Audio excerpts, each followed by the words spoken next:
My fellow citizens, South Africa stands on the threshold of enormous change. We are fast approaching a profound shift in the way our country's government is put together, and this will have far-reaching impact on the lives of each and every South African. It's a change so big that it's hard to grasp the full scope of it. The vast majority of South Africans alive today have only ever known one-party dominance. For the past 74 uninterrupted years, South Africa has been governed by a single party, with such a strong majority that all the incentives for accountable and clean governance that normally exist in a healthy democracy simply disappeared. Without the realistic threat of removal by voters, first the National Party and then the ANC did exactly as they pleased. And as we all know, the result of this has been disastrous for our country. Today, our economy and our society is at breaking point. Half of all South Africans live below the poverty line, and almost half of those who want to work cannot find jobs. Our inflation has reached record highs, putting even more pressure on already struggling citizens. Our infrastructure is crumbling. Local governments almost everywhere have collapsed. Crime is soaring out of control, and we don't have enough electricity to keep the lights on, let alone grow the economy. But just as it seems that things could not deteriorate much further without the country falling into anarchy, we are presented with the only lifeline that matters in a democracy, and that is a realistic chance to change governments.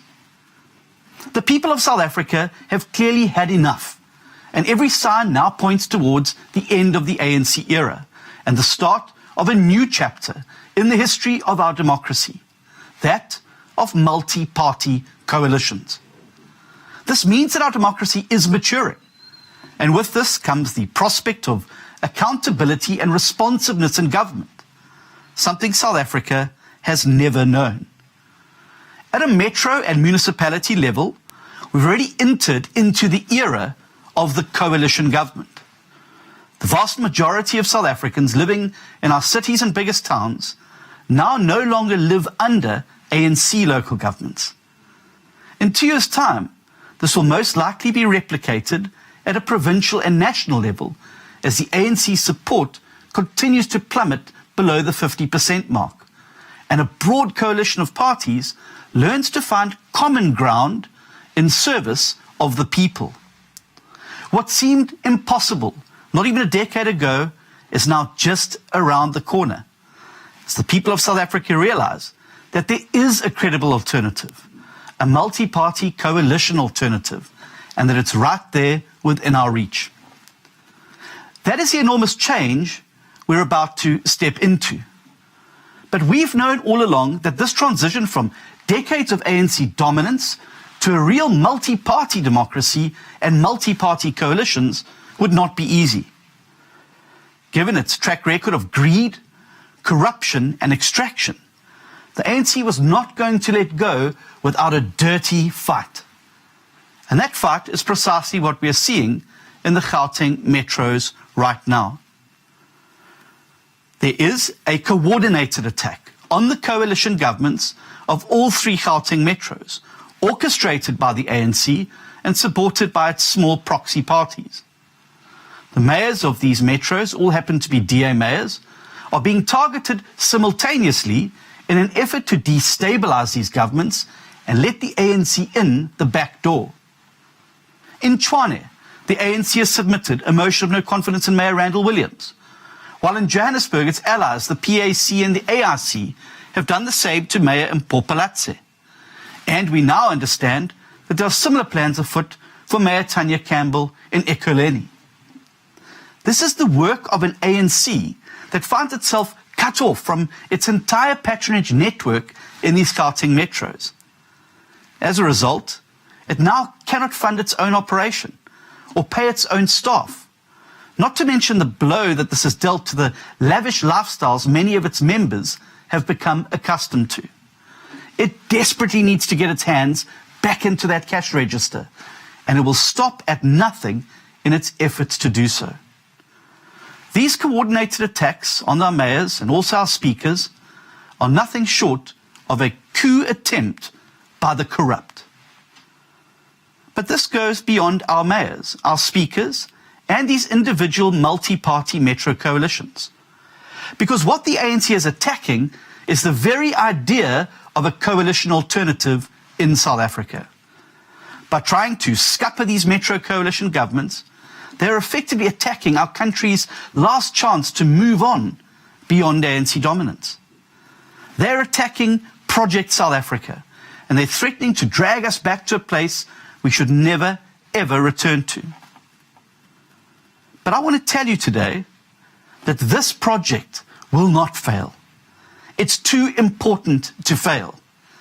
We will not allow the ANC and its proxy parties to sabotage the future of our country. We've come too far already, and there's just too much at stake to let them back in now. I can assure you that the party I lead has the stomach for this fight. Our entire focus is on reducing the ANC to a minority party and replacing their government with a coalition government in 2024. And we are prepared for anything that might happen between now and then. I also have no doubt that most of our brave coalition partners will stand right beside us to help ward off this attempted power grab. There are many of us across multiple parties who may be wearing different T-shirts, but who share a vision of a South Africa that works for all its people, and who believe that this vision is now well within our reach. I'm greatly encouraged by the principled stance taken by our coalition partners, who have bravely and resolutely held the line. But I also know that the ANC will not try to perform this power grab alone. They will seek allies in our coalitions, and they will try to turn them against these coalitions. Even those who have publicly vowed to never work with the ANC are being lured all the time into the ANC's fight. This strategy could not be more transparent, and it is critical that you, the voters, connect these dots. Because if you're one of the tens of millions of South Africans desperate for change, you need to know exactly where your vote will ultimately end up. Every political party and formation is going to have to think long and hard about where they'd like to see South Africa after 2024.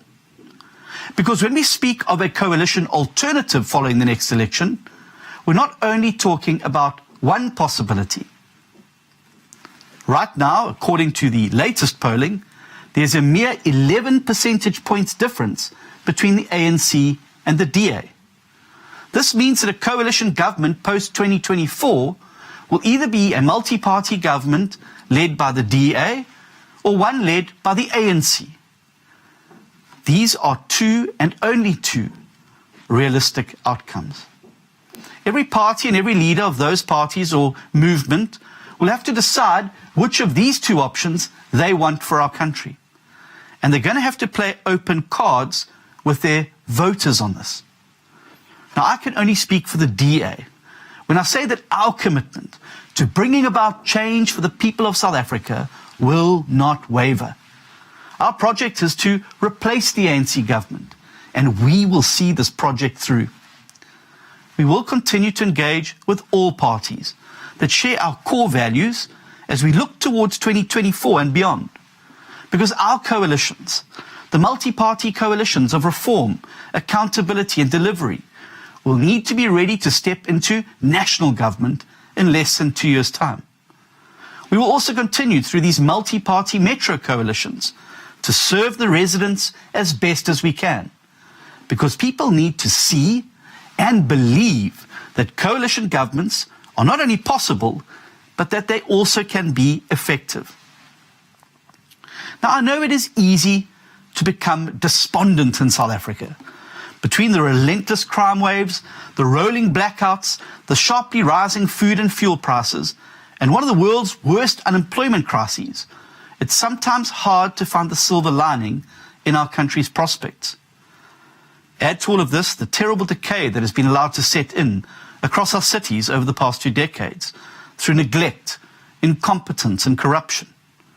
And it's understandable that residents of these metros might feel that things have slipped so far that they might never be turned around.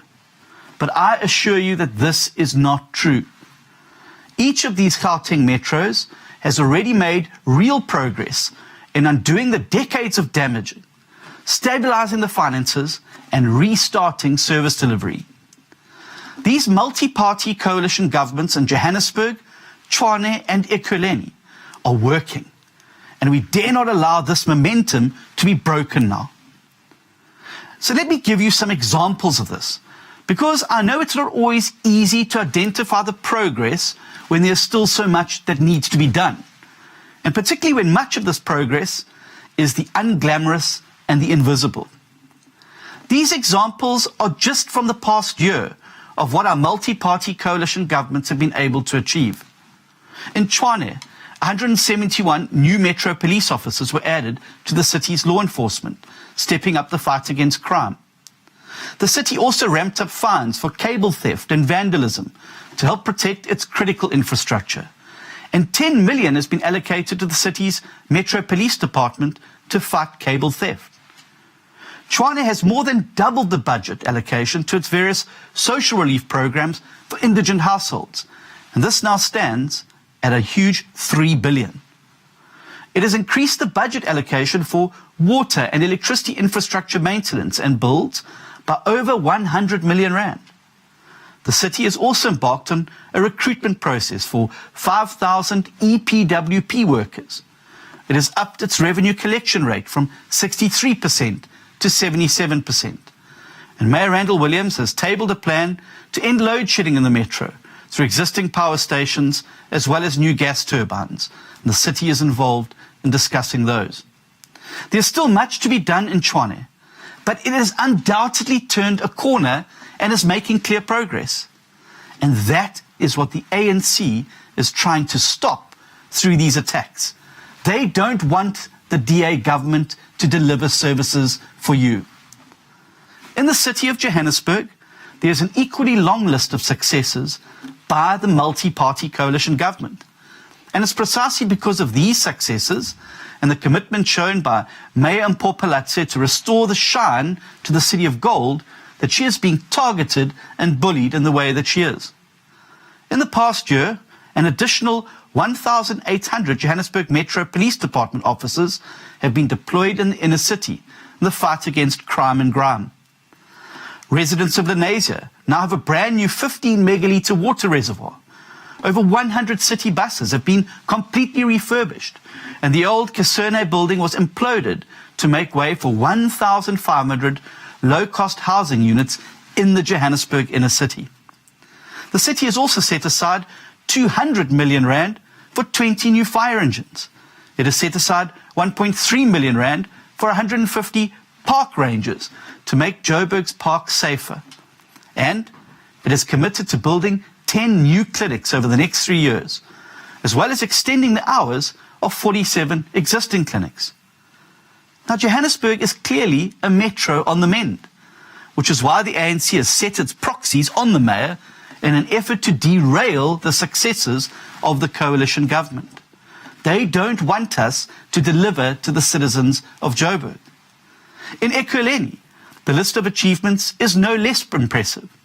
The Metro Police Department there gained an additional 470 officers over the past year. And there have been increases in the budget allocations for electrical maintenance, water infrastructure repairs, and road and pothole repairs.